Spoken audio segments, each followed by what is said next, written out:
While traveling along expressways or highways, you would have come across the topic of this particular video, banked roads or banking of roads. What we mean by a banked road is a road whose outrage, say for example, if you're looking at a road and let's say this is the outrage, and let's say you're moving along this curve. So you have a vehicle over here, which is, let us say, this is the vehicle which is taking a turn along this road. Now when you see the roads on the highways, you see that the roads are banked. That means if you look at this road more closely, you can see a slope like this. Right? In the direction in which they are taking a turn, it's raised a little bit in the opposite direction. And the reason for this is again physics and the concept of centripetal force which comes into play over here.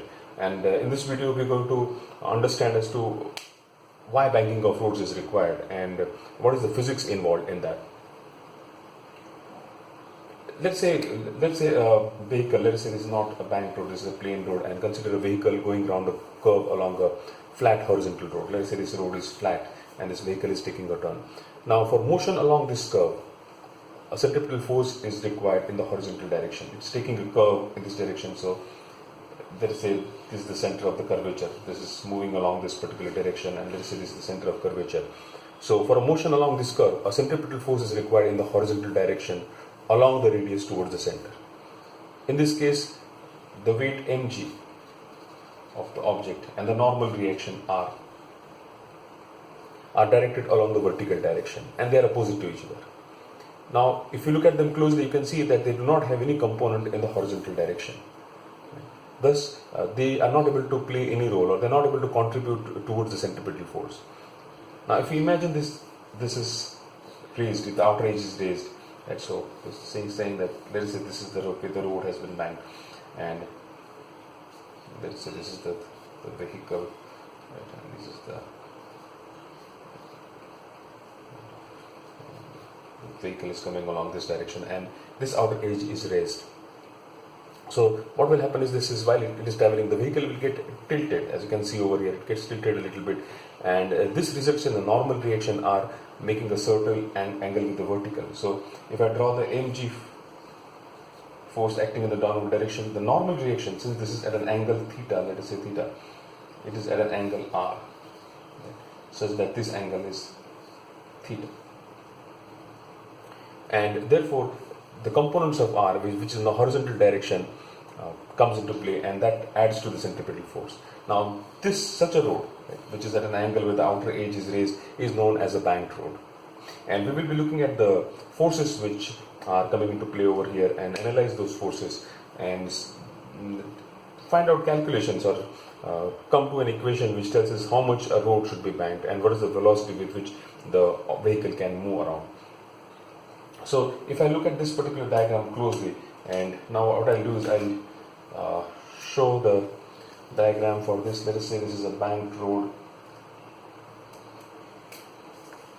Let us say I'll very quickly draw a banked road. Let us say this is the banked road at banked at an angle theta, and the vehicle I'll show in the form of a block, right?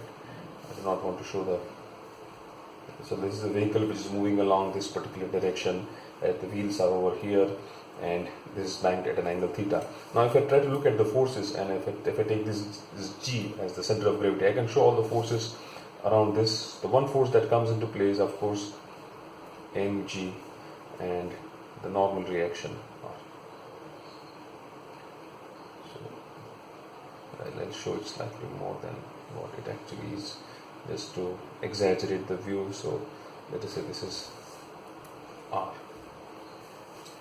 The other force that comes into play is friction F. Right? The friction also will be acting in this particular direction. So I'll show you the friction and its components in a few minutes. Now let us first look at R. Now R has got two components. As you can see over here, R will have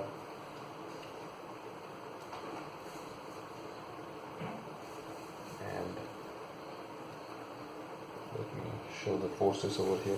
So if I look at R, it has two components. One is this component and the other is this component. And this component, if this is theta, this will turn out to be theta. So this component will be R cos theta. And this small component would be, I'll show it over here, is R sine theta. So, and you can see r sine theta acts towards the center of the circle. So now r sine theta adds to the centripetal force. In the same way, I can look at the frictional force, because when this is moving along this particular direction, there's a frictional force which comes into play, and it will certainly act along this particular path of the road. So if I show it here separately, actually I should show it, I can show it along the direction of from point B, just to make the diagram more easy to understand. I'll show it over here. So let us say this is the frictional force F which comes into play in this direction. Because the vehicle is moving this direction, the slope is in this direction, the friction force comes into play in this direction, and it will also have two components. The one component will be this one, and the other component this one. So I can complete the polygon over here, and if this is the frictional force F, this is one component and this is the other component, and if this is theta, we can geometrically prove this is also theta, and in that case this will turn out to be F sine theta, and this component will turn out to be F cos theta. So these are the various forces which come into play, and if I look at the equilibrium of the vehicle, I can see that in this vertical direction, the forces that are coming into play is r cos theta acting in the upward direction, F sin theta acting in the downward direction, and mg acting in the downward direction. So I can get equation r cos theta